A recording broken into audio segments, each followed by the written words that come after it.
یادتونه دهه 70 مثلا سال 76 77 داخل کوچه ها بچه ها جمع می شدن، فوتبال بازی می کردن، گل کوچیک بازی می کردن. یکی از همون بچه ها زمانی که 16 یا 17 سالش بوده به اسم آقای ابراهیم، زمانی که داشته فوتبال بازی می کرده میاد توپ رو شوت کنه ولی پا به اون جایی که باید نمیره و یک اتفاقی میفته که ایشون دچار تصادف میشن و تجربه نزدیک به مرگ براشون اتفاق میفته. آقای ابراهیم چه اتفاقی براتون افتاد؟ بله، سلام و خسته نباشید. من دقیقا یادم سال 1376 دبیرستان بودم. منتها یادم نیست که دوم دبیرستان یا سوم دبیرستان.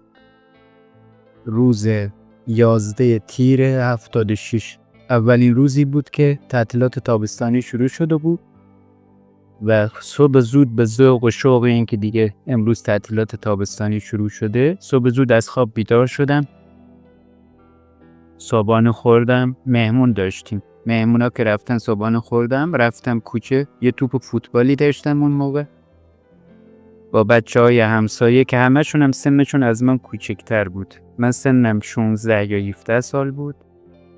بقیه بچه‌ها دبستانی یا راهنمایی بودن. من توپمو برداشتم، به بچه‌ها گفتم شما همتون یک تیم، منم یک تیم. تقریبا 3 تا یا 4 تا بودن. بعد شروع کردیم بازی کردن. ساعت دقیقا 11 صبح بود و رفتم بیرون. بعد نمیدونم چقدر بازی کردیم، شاید نیم ساعت، 40 دقیقه، 1 ساعت، ولی خیلی خسته شده بودم. عرضم حضورتون تو این آخرای بازی بود که میخواستم شوت بزنم، پام روی توپ رفت، توپ زیر پای چپم گیر کرد. پای راستم رو برداشتم بالا، من روی توپ موندم، به سمت چپ سقوط کردم، مستقیم با سر اومدم روی زمین و اینم عرض کنم که من دست چپم از ناحیه کتف قطع شده. با سرعت خوردم زمین، چون دستم دیگه نداشتم که حساب اهرم کنم زیر بدنم، با سر محکم خوردم زمین. لحظه‌ای که خوردم زمین حس کردم مغزم آب شد. یک لحظه بلند شدم، فوری توپ رو برداشتم، به بچه‌ها گفتم بچه‌ها من رفتم. یادم نیست این بچه‌ها دیگه فرار کردن، منو دیدن اونجا افتادم ندیدن. اومدم چند قدم تا از مکانی که خورده بودم زمین تا جلو در خونه، تقریبا 5-6 قدم بود. اومدم جلو در خونه، یادمه یک لحظه باز دوباره همونجا داشتم از اوش میرفتم، مستقیم با سر افتادم به سمت پشت. باز دوباره اونجا ضربه محکمی به سرم خورد. وقتی زمین افتادم حس کردم که جانم از نوک انگشتام داره در میاد. دقیقاً تمام خاطرات زندگیم یک لحظه از انگار کودکی تا لحظه‌ای که زمین خورده بودم در نخاهم، انگار نخای من اون لحظه مغزم شده بود، نخاهم مرور شد. وقتی رسید به حنجرم از حلقومم جونم در اومد، روحم از حلقومم اومد بیرون. انقدر تلخ بودیم جان دادن که اصلا قابل مقایسه با تمام تلخی‌های کره زمین نبود.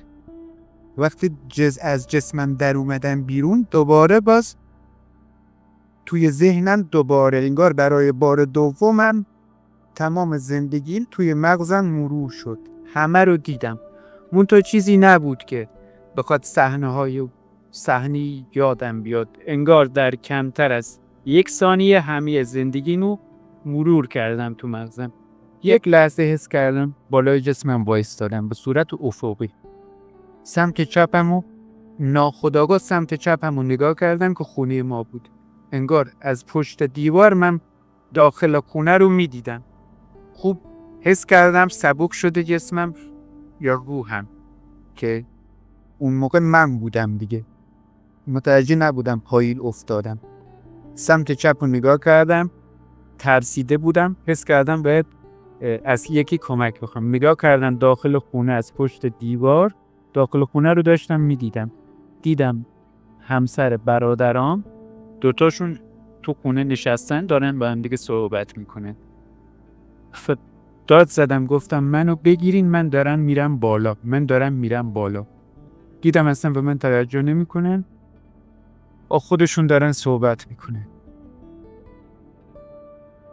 یک لحظه پایین نگاه کردم، دیدم جسمم پایین افتاده.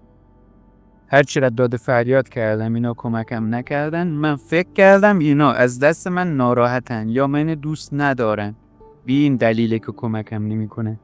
اون موقعم تو خونه ما هیچکی نبود غیر از 2 زن داداشم رفته بودن سر مزرعه برای گندم جمع کردن، گندم دیم جمع میکردن. پدرم، مادرم با برادرام و خواهرام همه رفته بودن توی صحرا. اونجایی که داشتن گندم جمع میکردن تقریبا 50-60 کیلومتر فاصله داشت تو خونمون. یک لحظه حس کردم گفتم که از پدرم کمک بگیرم. تا گفتم از پدرم کمک بگیرم دیدم کنار پدرم وایستادم داره گندم جمع میکنه و همم ردیف برادر خواهرام دارم کنارش گندم جمع میکنن، ولی من تمرکزم روی پدرم بود.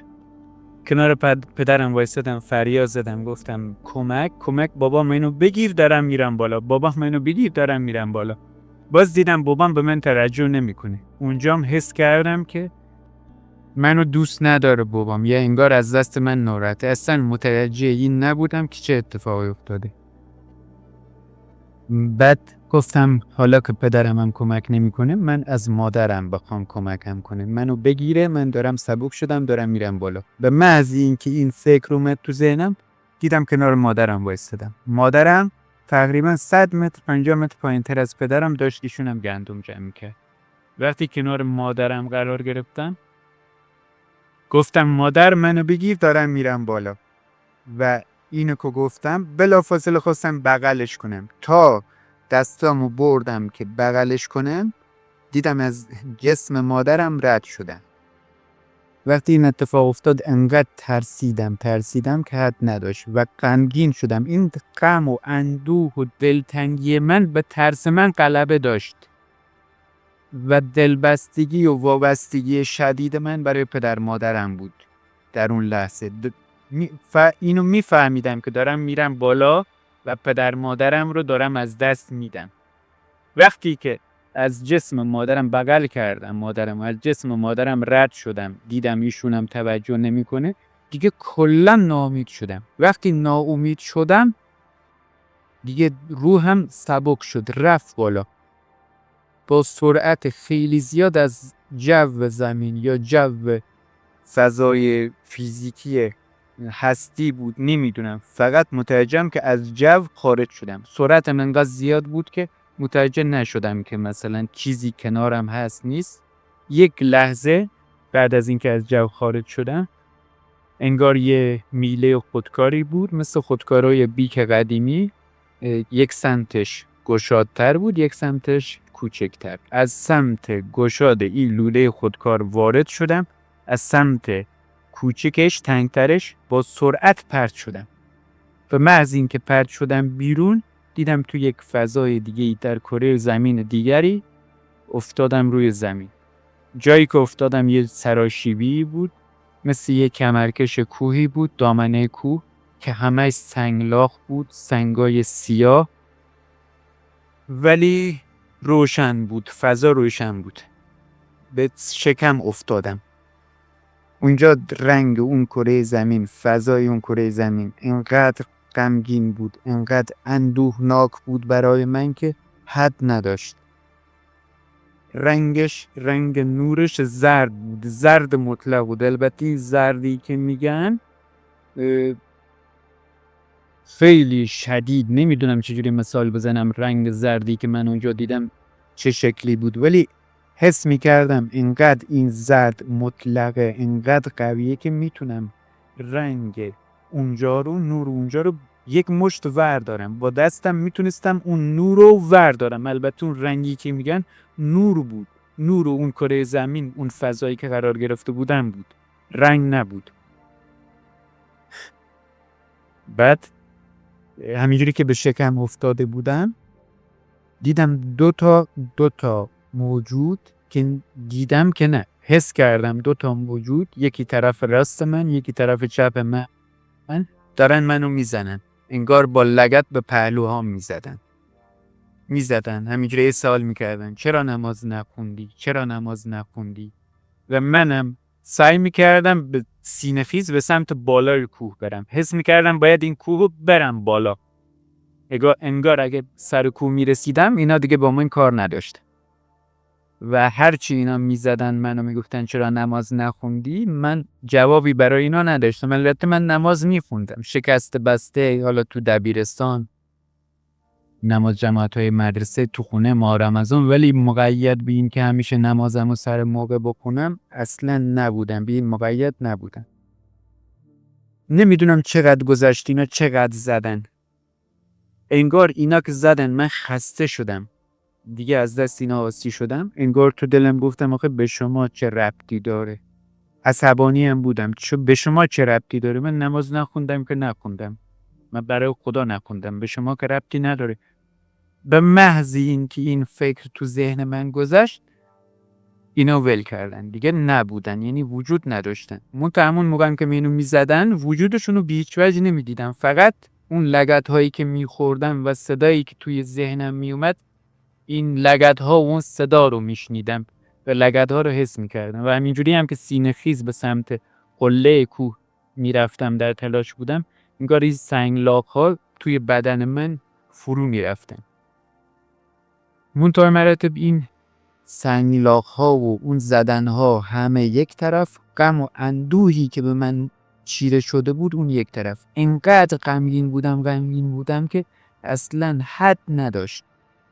غم و اندوهی که اونجا بود اصلا یک چیزی بود که در دنیا تمام غم‌های عالم رو جمع کنی اندازه یک ذره اون غمی که من داشتم نمیشد. بعد این که گذشت، اینا رفتن به سمت من، به شکن که افتاده بودم توی اون دامنه کوه، خودم رو به پشتم انداختم، به سمت آسمون اونجا آسمان نداشت در حالی که داشت، یعنی فضایی بود که نمیشد بگی آسمانش مثل آسمان زمین مایه، ولی با این حال فضا داشت، آسمان داشت، همه جا نور داشت ولی خورشید نداشت. اون کره زمین، اون فضا خورشید نداشت و اون نور زرد همه جا پراکنده بود. هیچ کس هم غیر از من تو اونجا نبود. من اینو حس می‌کردم که هیچ کسی، هیچ چیزی، هیچ موجودی در اون دنیا غیر از من وجود نداره و این هم منو بیشتر غمگین میکرد و اونجا میتونستم فکر کنم، ولی یادم نبود، نمیدونستم، درک نمیکردم که من الان واقعا مردم یا نه.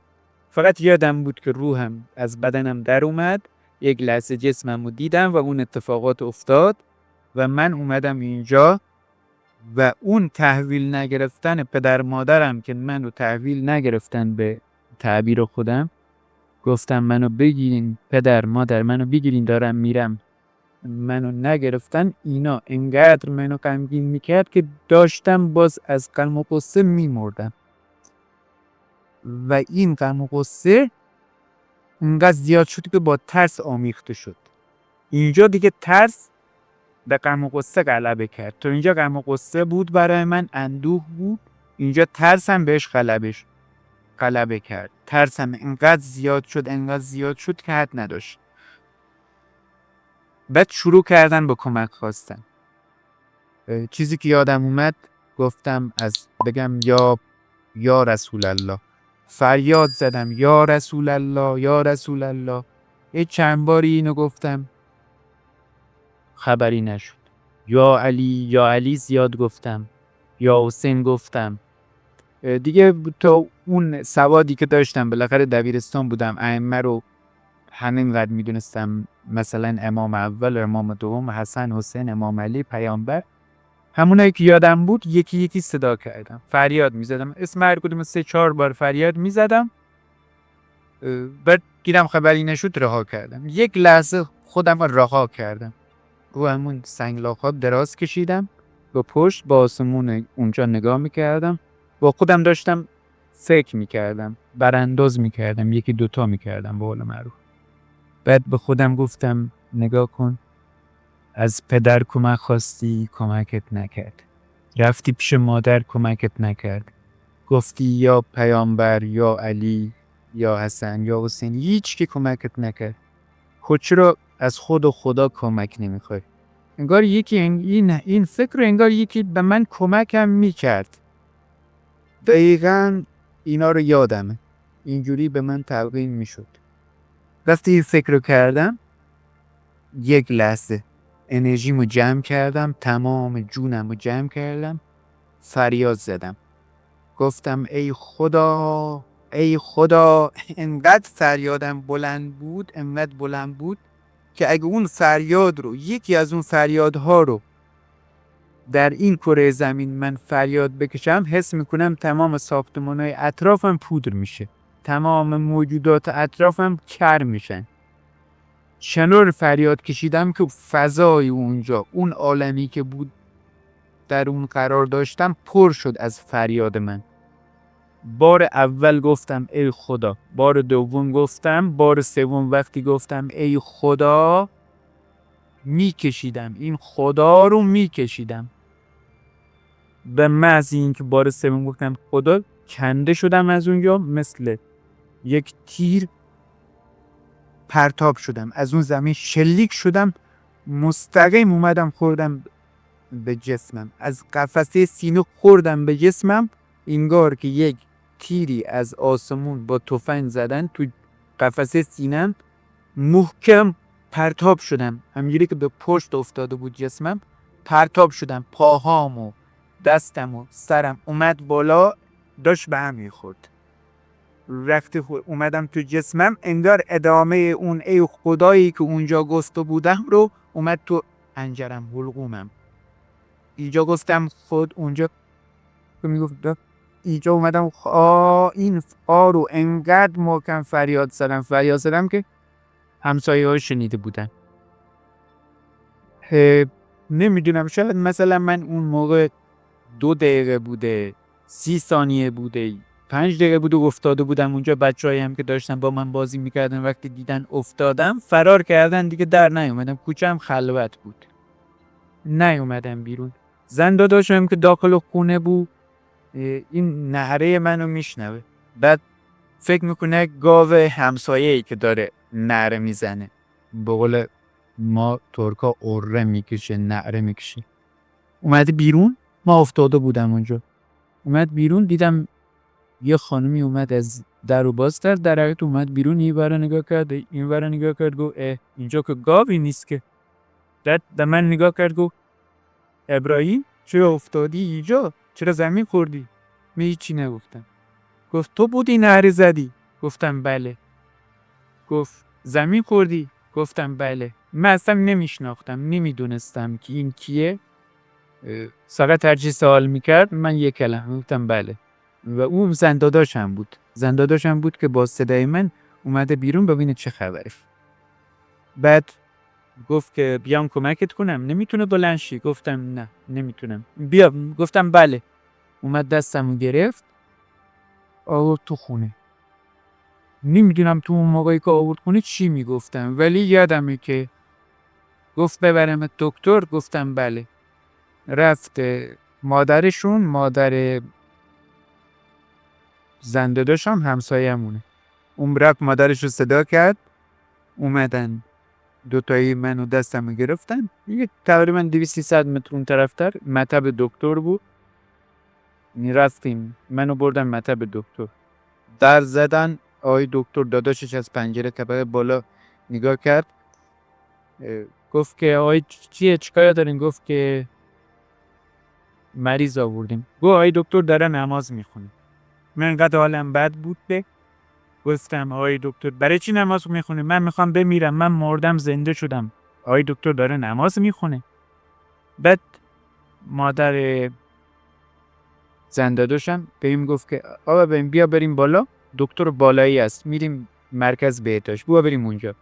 اون داشت منو به حساب وقت میگذرون که من سر صدا نکنم. رفتیم قدم زدیم اومدیم تا موقع دکتر اومده بود مطبشون. رفتم شای دکتر نشستم روبروش. من با آقای دکتر نگاه میکردم، فکر میکردم آقای دکتر من شما رو کجا دیدم؟ شما آقای دکتر غفاری عبرده میستین؟ گفت چرا؟ گفتم آقای دکتر من مرده بودم رفتم اون دنیا، مرگ خیلی تلخه، خیلی سخته، دوباره زنده شدم. من این جمله رو انگار 10 بار تکرار میکردم، همینجوری فکر میکردم بار اول میگم. آقای دکترم میگفت خوب میشه پسرم. دیگه ما دارو گرفتیم و اومدیم خونه نشستیم. من همینجوری دیدم که داداشم روبروم نشسته. ما ساعت تقریبا 12:30 بود که رسیدیم خونه. من ساعت رو نگاه کردم و ساعت رو یادمه، ساعتی که از دکتر اومدیم یادمه، نزدیکای 1 بود.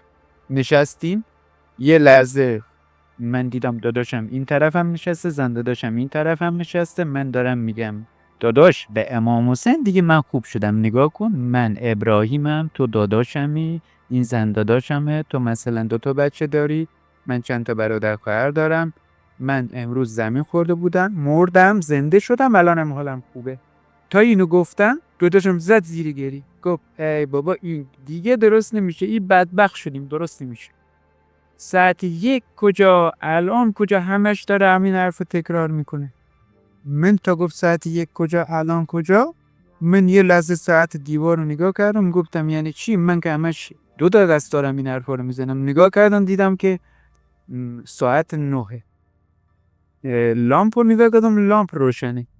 یه لحظه به خودم اومدم فهمیدم که ساعت 9 شبه. من از ساعت 1 ظهر داشتم همین جمله رو به کوب تکرار میکردم و اینو هم بگم هیچی یادم نبود، فقط کسایی رو میشناختم که کنارم بودن، ولی این تجربه، این رفت و برگشتی که رفته بودم ریزش یادم بود.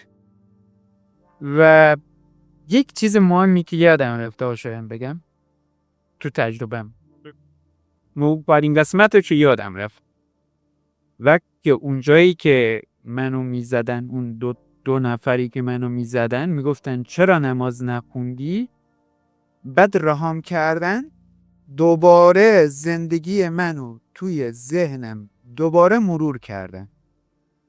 من نرفتم مثل دفعه لحظه‌ای که داشتم جون میکندم لحظات گذروندن، اونجوری نبود. این دفعه فقط نشونم دادن. اومدن که نشونم دادن. کلاس 3 ابتدایی بودم. ما اون موقع 2 شیفته تو روستا زندگی میکردیم. 2 شیفته میرفتیم مدرسه. ساعت 12 ظهر میرفت، 12 ظهر تعطیل میشدیم، میومدیم 2 تا 2 بعد از ظهر خونه بودیم. 2 بعد از ظهر باز میرفتیم مدرسه تا 4 بعد از ظهر. 4 بعد از ظهر از مدرسه در میومدیم میرفتیم خونه دیگه. 4 بعد از ظهر شده بود، من دیدم که از مدرسه در اومدیم، بچه‌ها همه رفتم، من موندم با دوستم عباس. آقا عباس که من به عباس گفتم، عباس یادم نیست، بهم نشون دادن. من و عباس داشتیم خط لاین بازی میکردیم با قول خودمون، همون لولی میگن لو. یه 4 تا خونه میکشن روی زمین با گچی یا زغال، بعد یه سنگ میندازن، یک بار لیلی میکنن. درست. بعد بازی کردیم با عباس. من برنده شدم. این جایزه برنده بازی ما این بود که کسی که برنده میشد باید پشت این یکی رو کولش سوار میشد، میرفت مثلا 10 متر یا 20 متر سواری میداد، باز برمیگشت سر جاش. اونا رو قواعدش قبلش مشخص میکردیم که هر کی برنده شد از اینجا تا مثلا جای در سواری بده، اون یکی رو کولش سوارش.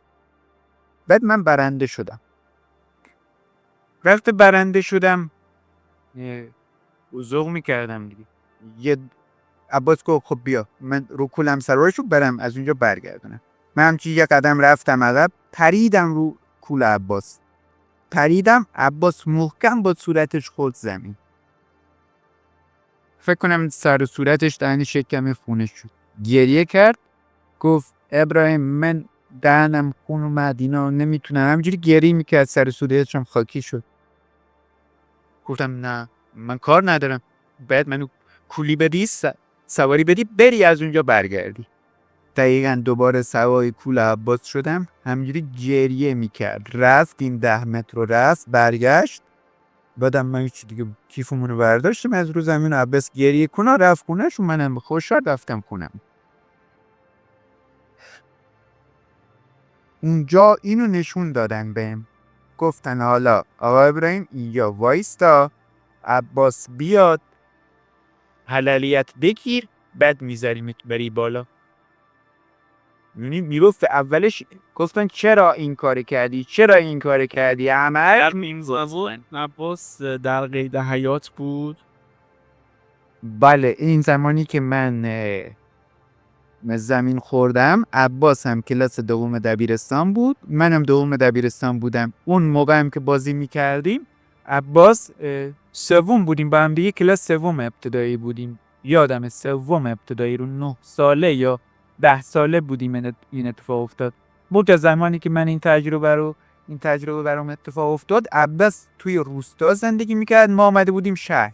دیگه به عباس دسترسی نداشتم من و اینو یادمه هی همش میگفتن چرا این کار کردی، چرا این کار کردی. اون قبل از اون خداهایی که گفتم، کمکایی که خواستم، این اتفاق برام افتاد که انقدر بهم سخت گذشت. این اتفاق بود از همه چیز سخت‌ترش کرد، این ماجرای عباس آقا بود. بعد منم چیزی که اونجا تلخ بود برام، اون شرم و حسرتی که بود، و اون ترس و اون اندوه و غم اضافه شد. وحشتناک شرم داشتم، وحشتناک پشیمانی داشتم. نگاه کنی اولی که از جسمم خارج شدم اندوه داشتم، دلتنگی داشتم، دلبستگی داشتم که دلبستگی من فقط پدر و مادرم بودن. اینقدر دلم براشون تنگ شده بود، میفهمیدم یه اتفاق افتاده میدونستم یه اتفاق غیر طبیعی افتاده برام. من دیگه پدر مادرم رو دارم از دست میدم. من نمیفهمیدم اونا دارن منو از دست میدن، من اونا رو داشتم از دست میدادم. و این غم و اندوه وقتی رفتم بالا با اون رنگ زرد، نور زرد، اندوه همش بیشتر میشد و اون کتکا بیشترش کرد. وقتی رسید با ماجرای عباس آقا که منو زدن، شرم و حسرت به این غم و اندوه زیاد اضافه شد و بعد از شرمی که اونجا داشتم منو داشت داغون میکرد، منو داشت میکشت، اونجا وحشت هم بهش اضافه شد. وحشت و اندوه و شرم و حسرت منو کاری کرد که کمک بخوام. اونجا تجزیه تحلیل کردم که چرا پدرم کمک نکرد و اینا، مادرم چرا ائمه رو صدا زدم کمک نکرد، چرا از کمک نکنم. اونجا به این نتیجه رسیدم که کمک بخوام از خدا و اون 3 بار خدا رو گفتم و برگشتم به جسمم. و زمانی هم که برگشتم به جسمم دقیق یادمه، از دقیقا وسط قفسه سینه وارد جسمم شدم. موقع خروج از دقیقا از حلقومم، حنجرم خروج کردم و این خروج از حنجره و حلقوم، نمیدونم شاید همین خروج از حلقوم و حنجره بود که انقدر تلخ کرده بود کام منو. انقدر تلخ بود که الانم که دارم صحبت میکنم کامم تلخه. یعنی اون لحظات یادم میاد کامم تلخه. و جالبتر این که بعد از اون سال که الان نزدیک 20 سال 30 سال میگذره، از سال 76، من چند بار تصادف کردم که یک بار مشهد فلک فردوسی موتور زد بهم، تصادف کردم، حافظم کامل از دست رفت، خیلی چیزا رو رفت. متمرز به این، اصلا این تجربه انگار در روح من نوشته شده، ضمیر ناخودآگاه من، انگار این اثر ربطی به مغز من نداره، با جزئیاتش همش یادمه، با طعمش، رنگش، اون وحشتش، حسش، همه چی یادمه. و این که دیگه وقتی که از دکتر اومدیم اونجا برگردیم که داداشم میگفت که گریه میکرد، اومده بودیم خونه دیگه، داداشم میگفت که ای بابا این دیگه درست نمیشه. از ساعت 11 ساعت 1 الان داره میگه من حالم خوبه، من تو رو میشناسم، من ابراهیمم، مرده بودم زنده شدم. من ساعت رو نگاه کردم، یک لحظه دیدم ساعت 9، سقف خونه رو نگاه کردم لامپ روشن. یه لحظه فهمیدم که شب شده. یادم اومد من ساعت 1 اینا بود اومدیم از دکتر، اینجا نشستم، از سر جام تکون نخوردم، یه قطره آب نخوردم، یه لقمه نون نخوردم. هش داشتم همین جملات برای داداشم و زن داداشم تعریف میکردم، اونام ناراحت میشده. تا اینا یادم اومد، به خودم گفتم خب من خوب شدم الان، پس اون باشم که اینا باور کنم خوب شدم. وقتی آروم شدم دیگه همه چی طبیعی شد. منتها میخوام اینو بگم، این قسمت برای این بود که وقتی که بلند شدم از سر جام، رفتم تو اتاق، یک قدمی زدم این اتاق، انگار تمام این خونه، آدما، همه این دنیا برای اولی بار بود من میدیدم. انگار من از یه جای غریب، از یک جای دور اومده بودم، این دنیا برام ناشناس بود. یکی از گزاره هایی که در تجارب نزدیک به مرگ بابت صحت سنجی تجربه گران ازش استفاده میشه، همین به خاطر آوردن این تجربه است که تجربه گر معمولاً به این صورت میگه که من این تجربه رو دیگه نمیتونم از یاد ببرم. انگار توی یه بخش دیگه از حافظه من نوشته شده که هیچ وقت پاک نمیشه و همیشه جلوی چشممه و من اون رو جدای از خاطرات معمول زندگیم به یاد میارم، انگار خیلی شفافتر. و شما دقیقاً این رو بهش اشاره کردید که من حافظم رو از دست داده بودم ولی این از ذهن من پاک نشدش.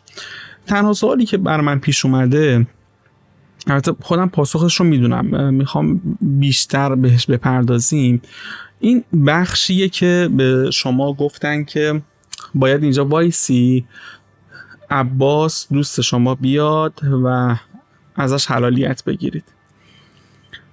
میخوام بدونم اینجا ناراحتی شما از این بود که من یعنی باید انقدر اینجا وایسم تا عباس هم زندگیش پایان پیدا کنه بیاد اینجا تا من ازش حلالیت بگیرم، یا نه اصلا به این موضوع فکر نمی کردید؟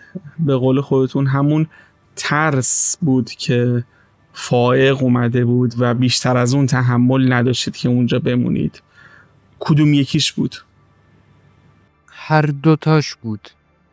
وقتی که این سوالو ازم میپرسیدن که چرا این کارو کردی، بعد ادامش گفتن که عباس وایسته همینجا، عباس بیاد حلالیت، عباس اجازه بده، گفتن حلالیت بگیر، عباس اجازه بده از حقش بگذره، برو بالا. و من اونجا دیگه انگار میفهمیدم یه چیزایی رو ناخودآگاه میفهمیدم، با خودم حساب کتاب کردم. من اگه بخوام اینجا وایستم باید یه 70 رو انگار میدونستم، 70 تو ذهنم بود، 70 سال باید اینجا وایستم و لحظات اونجا انگار زمان ایستاده بود. مشکل اینجا بود که زمان ایستاده بود، زمان نمیگذشت که من دل خوش کنم به این که مثلا زود میگذره. و این رو تو ذهنم حساب کتاب کردم یک لحظه که من باید همینجا 70 سال وایستم تا عباس بیاد. درست. و این اینجا بود که وحشتم رو زیاد کرد. و بعد از اون از عباس آقا، مستند ما، شاهد زنده ما عباس آقا هستن، سالی شاید یک بار دو بار به عباس، الانم که هست میبینم میخنده، میگه مخوای باز بگی ابراهیم حلال، عباس حلالم کن. بابا حلالت کردم. میگم نه، از ته دل حلالم کن. اولین کاری که بعد از اون ماجرا کردم 3-4 ماه بعدش عباس رو رفتم پیدا کردم، حلالیت گرفتم ازش و براش کامل توضیح دادم این ماجرا رو. و الانم برای آخرین باری که باز از عباس این ماجرا رو گفتم، بهش حلالیت خواستم ازش، 2 سال قبل بوده. یعنی دوباره باز گفتم عباس آقا اون یادت بیار، ببخشی منو ببخش. گفته بابا بخشیدن. اون وحشت از اون حساب کتابی بود که من حساب کتاب کردم، این شرم و این ترس و این شرم و این حسرت و این غم و اندوه رو باید من 70 سال دیگه تحمل کنم تا عباس بیاد، بعد من از این شرم و از این حسرت نجات پیدا کنم. که این بود که وحشت اینجا منو وحشت گرفت. درست. خیلی ممنونم. اگر تجربه نزدیک به مرگ دارید، اگر تجربه نزدیک به مرگ مثبت دارید یا تجربه نزدیک به مرگ منفی، حتما برای ما به این آیدی یا این شماره‌ای که این زیر هستش ارسال کنید. این شماره تلفن هم میتونید تماس بگیرید، هم میتونید پیامک بدید، هم میتونید واتساپ کنید، تلگرام کنید. نرم افزارهای داخلی، پیام رسانهای داخلی هم روش فعاله. هر کدوم که راحت تر هستید. فقط کافی یک پیام بفرستید، اسم خودتون رو بگید و بگید که من تجربه دارم و بلافاصله باهاتون تماس گرفته میشه و حالا شروع میکنیم سوال هایی که باید بپرسیم رو میپرسیم. شاید باعث بشه یک نفر برگرده، شاید بتونیم یک نفر رو نجات بدیم. این میارزه به کل شاید زندگی که داریم انجام میدیم. ویدیو رو لایک کنید، اگر خوشتون اومده کامنت بذارید. کامنت گذاشتن شما باعث میشه که بهمون کمک بشه ویدیوها بیشتر پیشنهاد داده بشه، افراد بیشتری آشنا بشن با این مباحث. و حتما این دوتا ویدیویی که اینجا هست رو هم ببینید، چون قطعا از این دوتا ویدیو هم خوشتون میاد. تا انتشار یک ویدیوی دیگه، خدا نگهدار.